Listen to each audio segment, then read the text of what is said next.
昌平大洋山森林公园呢，近几年知名度呢是越来越低了。其实它距离城区按距离来说不算远，但是由于附近没有高速，所以车程呢相对不短。从北三环到大洋山森林公园呢，大概1个半小时车程，您直接导航大洋山森林公园就可以了。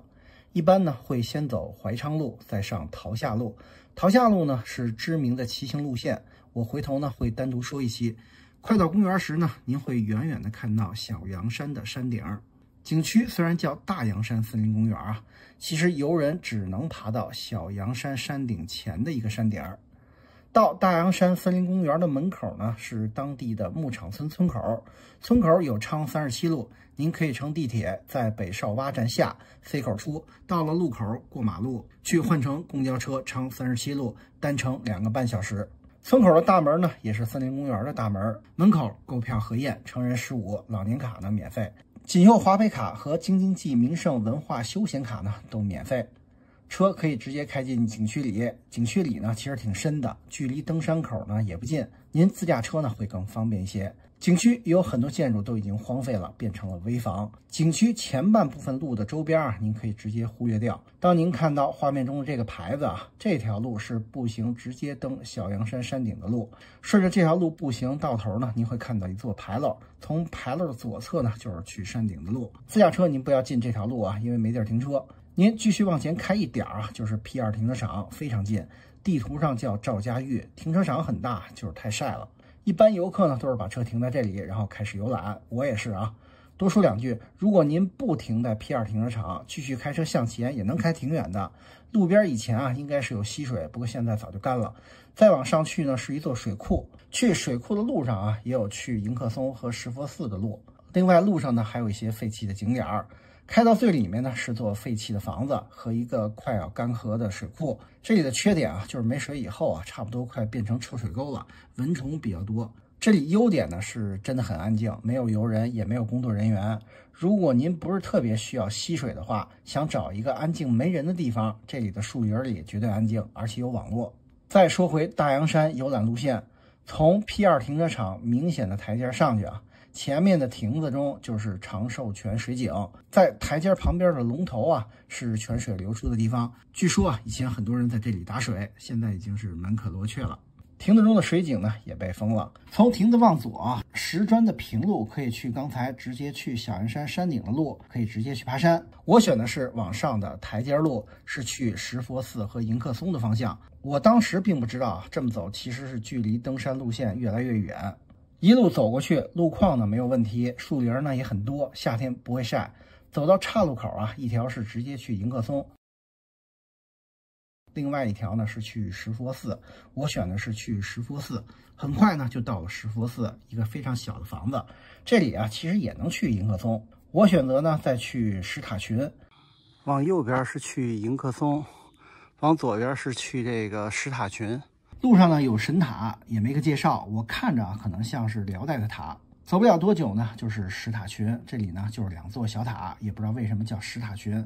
这里的景点呢更像是个路标，其实本身并没有什么可看的。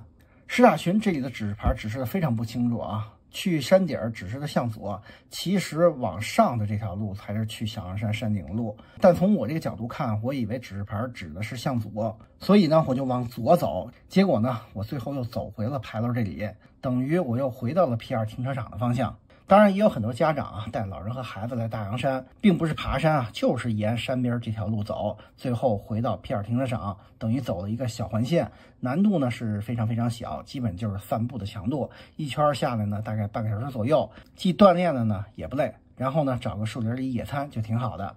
我呢就从牌楼这里往左上山，其实最后就应该是爬到这个山顶。您看山上的通信塔到那儿就没有正规的路了，往上呢都是野路。从这儿上山，开始走景区修的路还不错，就是一路爬升。我这样走走拍拍15分钟也到了通信塔。这就是那信号塔了。到通信塔以后呢，您能看到一个岔路口，右边这条路就是刚才在那个石塔群上山的路。最后呢它会到这儿，然后呢再继续上山去这个小洋山顶峰。继续向上呢，有提示学生老人呢不要上了，我感觉高2以下就不推荐了，老年人呢确实不推荐，万一崴脚啊，确实不好下来。从通讯塔往上一点点啊，就能看到大洋山3个字儿，老人和孩子呢可以在这里打个卡呢，就可以下撤了。再往上的路啊，就都是野路。我觉得它这个路啊，上可能比较容易，无非就是下不好下。因为全是这种大石头，这种坡面下，你得做好防滑。继续向上啊，距离通讯塔呢也不算太远，到了画面这个位置啊，也挺适合打卡的，可以拍大洋山几个字儿，也能看到山下的牧场村。女生如果累了的话，可以到这里留念，然后就可以下撤了。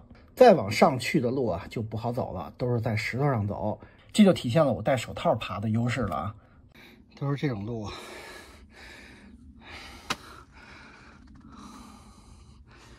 来带你们爬一下，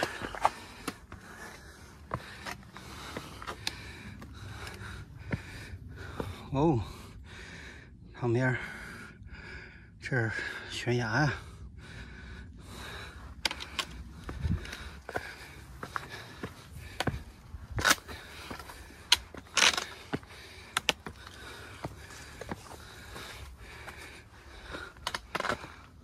行。今天失误了啊，没有那个带冰袖，哎呀，扎死我了！穿一短袖，在这树林里头，特别扎。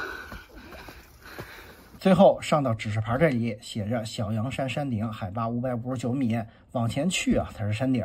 我又往前走了一点点，路实在是不好走了，而且被树挡住了，感觉不太安全啊，我就返回了。我们出来玩啊，安全还是第一的，没必要非要上山顶。回到蓝色指示牌，可以往牌子的右侧走，去那边呢可以看风景。过去的路啊其实不太好走，您一定小心。您看着挺近的啊，以为上了石头就是顶了，实际上后面还有路，只是被石头挡住了，还有大概30-40米远呢。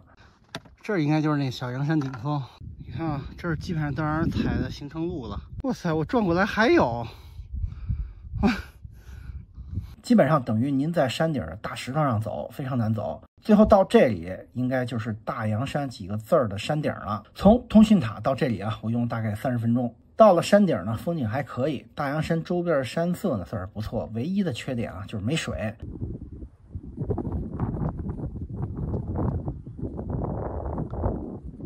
从山顶下山啊不太容易，需要您一定注意小心，不要踩空。我下山呢还是滑了一跤，总共花费了半个小时，回到了原来的牌楼。从牌楼直行出去呢就是皮尔停车场，路上也有这样的指示牌，去长寿泉方向，您走这条路，走几步啊就回到了皮尔停车场。景区没有任何的详细介绍和平面图，我大概给您画了一下景区的平面图，未必特别精准啊，供您参考。蓝线呢适合带孩子和老人的散步路线，红线是更好爬山的路线。